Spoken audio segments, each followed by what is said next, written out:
demonstration. What are you going to demonstrate about? The citizens of the town complimenting you for bringing this important matter to everybody's attention. Obviously, it would have to be done with the utmost moderation so as not to hurt the authorities. This could knock the big bellies right into the garbage can. No indiscretion or extreme aggressiveness toward the authorities, Mr. Hofstadt. I don't want any wild-eyed radicalism on this thing. I've had enough of that in my time, and no good ever comes of it. But for a good, solid citizen to express his calm, frank, and free opinion is something nobody can deny. My dear Osriksson, I can't tell you how it heartens me to hear such support. I'm happy. I really am. I'm happy. Listen, wouldn't you like a glass of sherry? I'm a member of the Temperance Society. Well, how about a glass of beer? I don't think I can go quite that far. Good day. Oh, and I want you to remember that the little man is behind you like a wall. You have the solid majority on your side, because when the little man takes over... Thank you for that, Osriksson, and good day. Are you coming to the printing shop, Mr. Hofstadt? I just have one or two things to attend to here. Very well. Well, what do you say to a little hypodermic for these fence-sitting deadheads? Everybody's afraid. They know perfectly well what's right, but they're afraid. Why? I think that Osriksson is a very sincere man. Isn't it time we pumped a little guts into these well-intentioned men of goodwill? Under all their liberal talk, they still idolize authority, and that's got to be rooted out of this town. This blunder of the water system has to be made clear to every voter. Let me print your report. Oh, not until I've talked to my brother. I'll write an editorial in the meantime. And if the mayor won't go along with us... Well, how could you imagine such a thing? Believe me, Doctor, it's entirely possible. Look, he'll go along with it, I promise you. Then you may print my report, every word of it. On your word of honor. Here, take it. Can't do any harm for you to read it. Return it to me later. Thank you, Doctor. Good day. Good day. You'll see, it's going to be easier than you think. I hope so, sincerely. Let me know as soon as you hear from His Honor. Good day.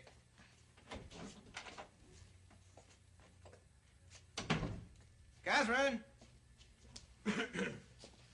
Oh, Petra, you're home early. I just got back from school. Hasn't he been here yet? Peter? No. But I've just had a long chat with Hofstadt. He's really fascinated with my discovery. You know, this thing has more implications than I thought at first. You know what I have backing me up? What in heaven's name do you have backing you up? The solid majority. Is that good? Good. It's wonderful. You can't imagine the feeling, Catherine, to know that your own town feels like a brother to you. I haven't felt so at home in this town since I was a boy. Oh, that's Peter. Good morning. Good morning. Nice to see you, Peter. How are you? Well, so-so.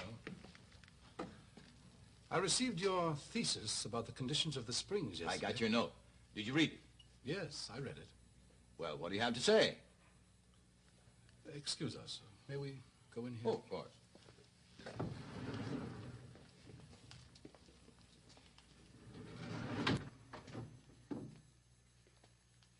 Thomas, was it really necessary to go into this investigation behind my back?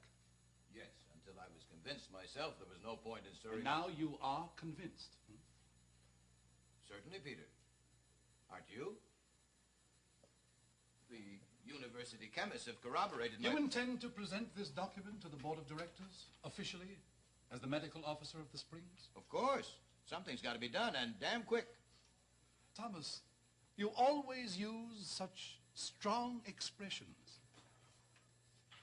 Among other things, in your report, you say that we guarantee our guests and visitors a permanent case of poisoning. Yes, but Peter, how else would you describe it? Imagine, poisoned internally and externally. So you merrily conclude we build a waste disposal plant and reconstruct our entire water system from the bottom up. Well, do you know some other way? I don't. Thomas, I took a little walk this morning over to the city engineer.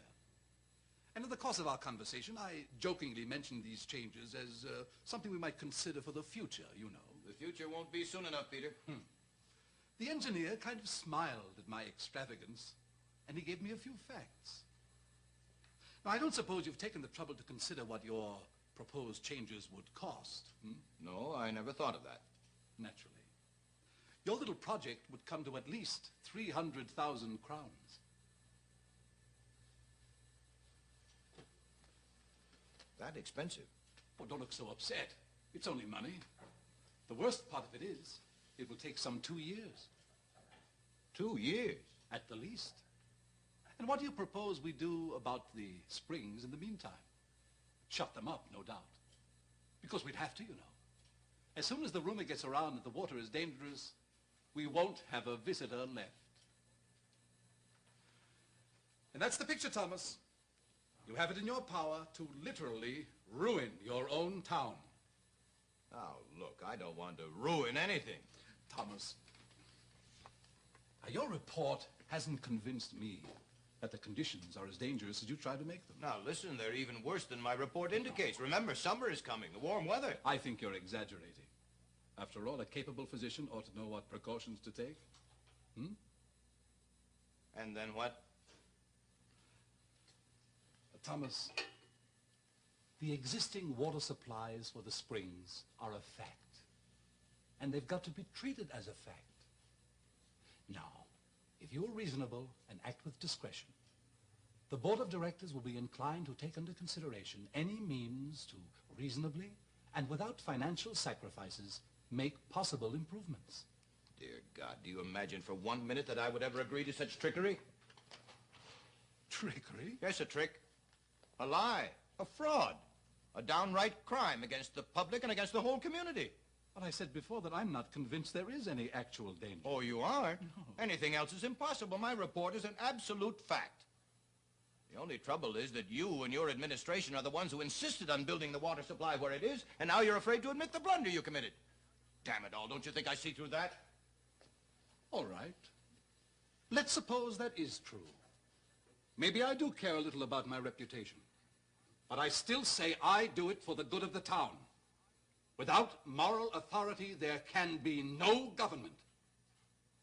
And that is why, Thomas, it is my duty to prevent your report from reaching the board. Sometime later, I will bring up the matter for discussion. In the meantime, not a single word is to reach the public. Oh, my dear Peter, do you imagine you can prevent that? It will be prevented. It can't be. There are too many people who already know about it. Who? Well, you can't possibly mean those people from the Daily Messenger. Exactly. The liberal press will stand up and do its duty. Thomas, you are an unbelievably irresponsible man. Can't you imagine what consequences that's going to have for you? For me? Yes, for you and your family. What the hell are you saying now? Thomas, I believe I have the right to think of myself as a helpful brother. You have been. I am deeply grateful to I you had for it. hoped that by improving your finances, I might be able to prevent you from running completely hog wild. And it was only for your own sake. Certainly, yes. What do you think people think of an official whose closest relatives get themselves into trouble time and time again? And that's what I've done? You can't help doing it. You're like a man with an automatic brain. Once an idea breaks into your head, no matter how idiotic it may be, you get up like a sleepwalker and start writing a pamphlet. Peter, don't you think it's a citizen's duty to share a new idea with the public? The public doesn't need new ideas. The public is much better off with old ideas. You're not even embarrassed to say that?